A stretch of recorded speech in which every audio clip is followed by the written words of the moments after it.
If stories like these matter to you or not because they shock, but because they explain how power actually worked, then stay with me. I tell these stories slowly and without decoration, because the past doesn't need exaggeration to be unsettling.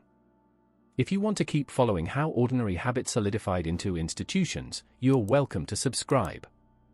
We'll keep moving through this together, one honest story at a time. I picture it clearly every time I return to this moment. The Forum Boarium, Rome's old cattle market, lay under an open sky. The stones were damp, the ground soft with filth, and the air thick with the smell of dung and stagnant water. This was a place built for animals and trade, not memory or honor. And yet, this is where Rome quietly rehearsed a future it would later perfect. In that mud stood 6 men, 3 pairs facing one another. They wore armor, but they were not soldiers. They were slaves. Men owned by others, trained carefully to do one thing when commanded, fight another man until one of them stopped moving. They were not there for fame. They were not promised freedom. They were there because their death served a purpose. The year was 264 BC. A Roman nobleman had just buried his father, and to mark that burial, he offered blood. Not symbolic blood. Real blood, spilled deliberately. Later writers would remember this as the first recorded gladiatorial combat in Rome, but at the time, no one would have called it that. There was no arena yet.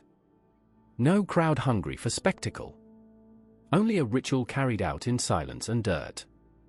This was not entertainment. It was a funeral rite, what Romans called a munus, a duty owed to the dead. The living believed the spirits required payment, and blood was the currency. These men fought not for applause, but because ritual demanded sacrifice. Their lives were tools used to honor someone already gone. But rituals change once people begin to watch them closely. This practice did not originate in Rome. It came from the south, from peoples the Romans once fought and later absorbed. In places like Capua, armed duels had long been staged at funeral feasts. Rome's former enemies, the Samnites, believed that bloodshed honored the dead and displayed strength among the living. Over time, something shifted. The death itself mattered less than the struggle that led to it. Violence slowed down, stretched out, and learned how to hold attention. That was the moment everything began to turn. What had once been obligation became display. Blood was still spilled for the dead, but it also began to satisfy the living. Later observers would notice this unease, that mourning had started to look suspiciously like enjoyment. By the late 3rd century BC, these duels were no longer confined to funerals. They moved into public life. Rome absorbed them into its official games, events approved and funded by the Senate. What began as private grief became civic ritual. The games, once meant to honor the gods during times of fear or crisis, now included controlled violence as a public offering. No announcement marked the change. It happened gradually. Temporary wooden platforms were built, dismantled, and rebuilt stronger. Eventually, stone replaced wood. Amphitheaters rose where markets once stood. What began as a somber rite in a muddy forum hardened into architecture. That is what lingers with me. Rome did not stumble into violence. It organized it. Scheduled it. Paid for it. What began as a single funeral offering became a system that taught people how to watch suffering without looking away. With every body that fell into the sand, Rome was writing a new kind of law, not carved into tablets, but into habit. This was not chaos. It was choreography. I imagine the moment just before it begins, because that's where the fear really lives. The iron gate groans as it's pulled upward, slow and loud enough for everyone to hear. The noise carries across the arena, and the crowd, which had been shouting only seconds before, suddenly goes quiet.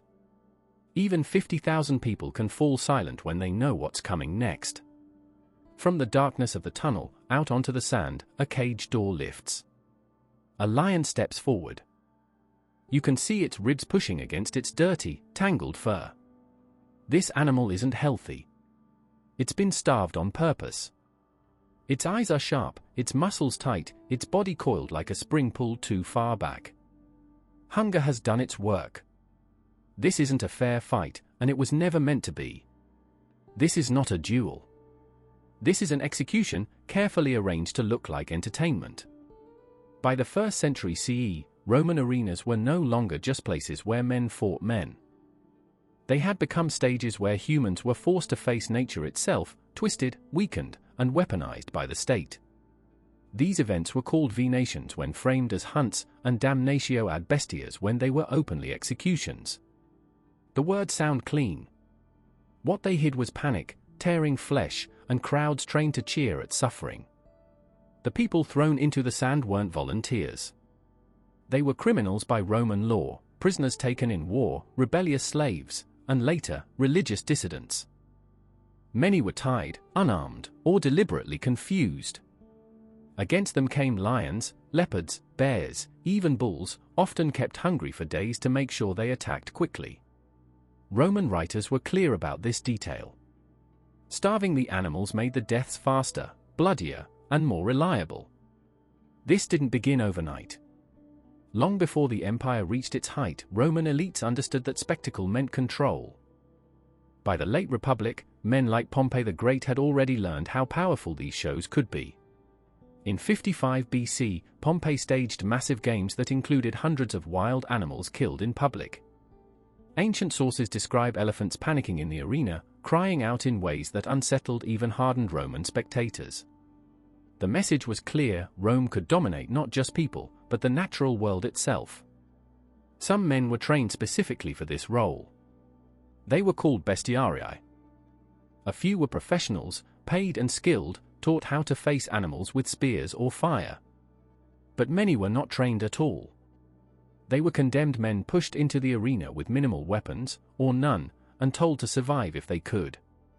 Most didn't last long. Skill mattered less than the crowd's reaction.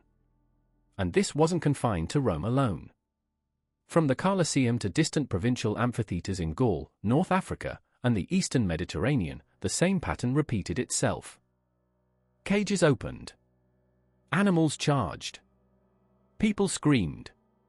The ritual played out again and again, until it felt normal. Roman writers like Cassius Dio and Suetonius recorded these events without outrage. That's what troubles me most. The horror wasn't hidden. It was described plainly, as if it were no different from a parade or a feast. Even Pliny the Elder wrote about the capture and transport of exotic animals, noting how entire regions were stripped of wildlife to satisfy Rome's appetite for blood. That appetite reshaped everything. Animals were trapped across Africa and Asia, shipped long distances, kept alive just long enough to die in the sand. People were reduced to props, their deaths woven into scripts meant to thrill and instruct. The arena taught the crowd a lesson: resistance ends here, under Rome's gaze, with no mercy and no escape. What strikes me is how deliberate it all was. The starvation. The timing. The choreography of fear. This wasn't chaos spilling over. It was policy made visible. When a man was torn apart by a beast in front of tens of thousands, Rome wasn't just killing him. It was reminding everyone watching who held power, and how far that power reached. I try to imagine the stillness just before it begins, because that quiet never lasted long. The water lay flat beneath the Roman sun, bright enough to hurt the eyes, almost peaceful for a heartbeat. Then the drums started. Deep, heavy sounds rolling across the basin. War horns followed, sharp and metallic, slicing through the air. And suddenly, the surface of the water exploded into motion as ships lunged forward toward one another. This wasn't war. Not really. This was something Rome built for pleasure. They called these spectacles naumachii, naval battles staged not on open seas, but inside the city itself. Rome didn't wait for nature to provide a battlefield. It carved one out of the earth. Artificial lakes were dug. Basins were lined with stone. Water was redirected through aqueducts, controlled and measured, just like everything else. When the crowd arrived, they didn't see engineering. They saw a miracle. The ships were real. Full-sized vessels, outfitted with rams, rigging, and decks slick with water. The weapons were real too: swords, spears, arrows meant to pierce flesh. and the men aboard those ships were real in the only way that mattered. They were condemned prisoners, captives taken in war, criminals sentenced to die. They weren't actors pretending to fight. They were fighting for real, with no path out and no reward waiting at the end. I always come back to that part. These men were dressed like enemy fleets from Rome's past, Greeks, Persians, Egyptians, forced to reenact wars that had already been decided by history.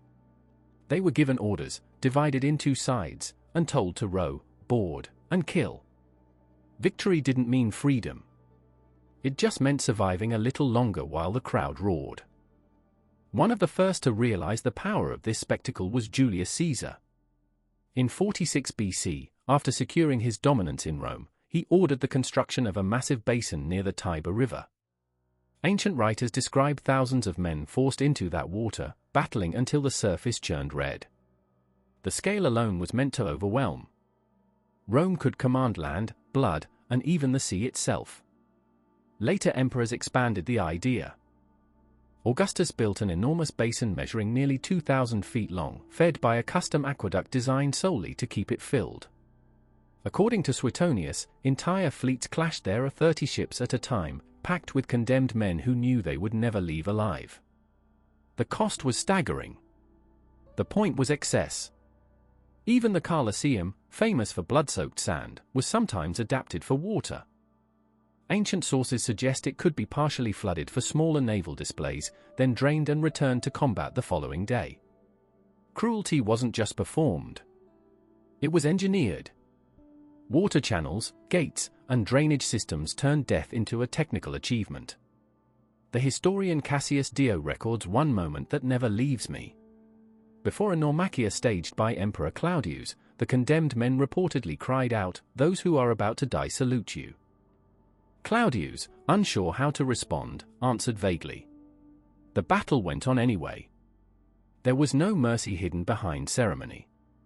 Only confusion, fear, and inevitability. What strikes me most is how unnecessary it all was. Rome didn't need these battles to prove military strength. Its legions had already done that. The Naumachia existed for one reason, to show that power had no limits. Rome could summon oceans where none existed. It could force men to die at sea while standing safely on dry land, applauding. This was death stretched into theater. Not quick. Not accidental. Carefully planned, funded, and repeated. The water hid the blood for a while, but not forever. By the end, wreckage floated, bodies sank, and the basin had to be drained and cleaned, ready to be filled again the next time Rome wanted to remind its people what obedience looked like. By the time the Colosseum opened its gates in AD 80, I can see that something had changed at a deeper level. Executions were no longer just about removing criminals or enemies of the state. They had become performances. Carefully staged. Carefully scripted. Death was still real, but now it wore a costume. In those years, punishment learned how to tell a story. The people who died in the arena were no longer simply killed. They were made to become someone else first. Their suffering was shaped to resemble the torments of legendary figures every Roman already knew. Myth, law, and spectacle were folded together until you could no longer tell where one ended and the other began. In Rome, stories were not read aloud anymore. They were acted out in blood. I imagine the crowd settling in, already familiar with the tale they were about to watch. They knew how it ended. That was part of the pleasure. The condemned man or woman was dressed, positioned, and announced not as a person, but as a character from legend. The audience didn't see a prisoner. They saw Orpheus, or Daedalus, or a nameless stand-in for some myth Rome had borrowed and reshaped. The poet Martial, who attended these games, wrote about them with unsettling calm. He described scenes where animals played the roles once held by gods. In one performance, a condemned man was made to reenact Orpheus. In the myth, music tames beasts. In the arena, it failed. A bear was released mid-performance and tore him apart. The lesson was obvious: the gods of story had no power here. Only Rome did. Another man was forced to play Daedalus. Crude wings were strapped to his body. He was raised above the arena just long enough for the crowd to see him struggle. Then he fell. Not into freedom, but into waiting animals below. The audience already knew the myth of Icarus. Watching it end in screams made the familiar story feel new again. There were others. Women forced to play Pasiphae, humiliated and killed in spectacles so grotesque that later writers struggled to describe them openly. The line between execution, sexual violence, and theater dissolved completely. The arena became a place where anything could be justified if it wore the mask of culture. What unsettles me is how intentional it all was. These weren't improvisations. These scenes were planned with precision. Costumes prepared. Props built. Animals trained or starved. The suffering had to match the story closely enough for the audience to recognize it. Rome wasn't just killing people. It was teaching its citizens how to watch suffering as narrative. By this point, death had become a form of literacy. If you knew the myths, you understood the execution. If you laughed or applauded at the right moment, you proved you belonged. The condemned weren't meant to be pitied. They were meant to disappear into the role they played, their real names forgotten the moment the story began. And that, to me, is where Rome crossed a final line. Violence no longer needed justification. It had been aestheticized. Suffering was no longer just punishment, it was reenactment. Myth gave cruelty permission. Culture made it feel familiar. Safe. Even educational. The crowd went home believing they had seen tradition honored, stories preserved, order maintained. What they had really watched was the state rehearsing absolute power, showing that even the oldest legends could be bent, rewritten, and ended at its command. In the Roman arena, myth didn't explain the world anymore. It enforced it. When I look back at everything Rome built around its arenas, I don't see chaos or madness. I see something far more unsettling. I see order. What began as ritual hardened into policy. What started as private obligation became public strategy. Blood spilled on sand, water, and flame wasn't accidental, it was instructional. Rome taught its people what power looked like by arranging death into patterns they could recognize, anticipate, and eventually accept. The arena trained the eye. It taught citizens how to watch pain without turning away. How to cheer at the right moments. How to understand that suffering, when properly staged, was not cruelty but necessity. Over time, violence stopped feeling extraordinary. It became civic. Normal. Almost reassuring in its predictability. I think about how carefully it was all managed. The timing of executions. The starving of beasts. The flooding and draining of basins. The costumes, the myths, the scripts. Rome didn't just kill, it curated. Death was choreographed so that every scream carried a lesson about obedience, hierarchy, and inevitability. Power wasn't argued. It was demonstrated, again and again, until it felt permanent. One of the few voices that seemed to feel the cost of this was Seneca the Younger. He attended the games like everyone else. He watched what his society celebrated. And afterward, he admitted something that still feels uncomfortably honest. In his letters to Lucilius, he wrote, "I come home more greedy, more ambitious, more self-indulgent, yes, even more cruel and inhuman, because I have been among human beings." That line stays with me. Not because it condemns Rome outright, but because it reveals what repeated exposure to organized cruelty does to ordinary people. The arena didn't just destroy those who died in it. It reshaped those who survived it, who watched it, who learned to accept it as part of civic life. Rome measured its strength by how thoroughly it could turn death into habit. And for a long time, it worked. But no system built on rehearsed cruelty lasts forever.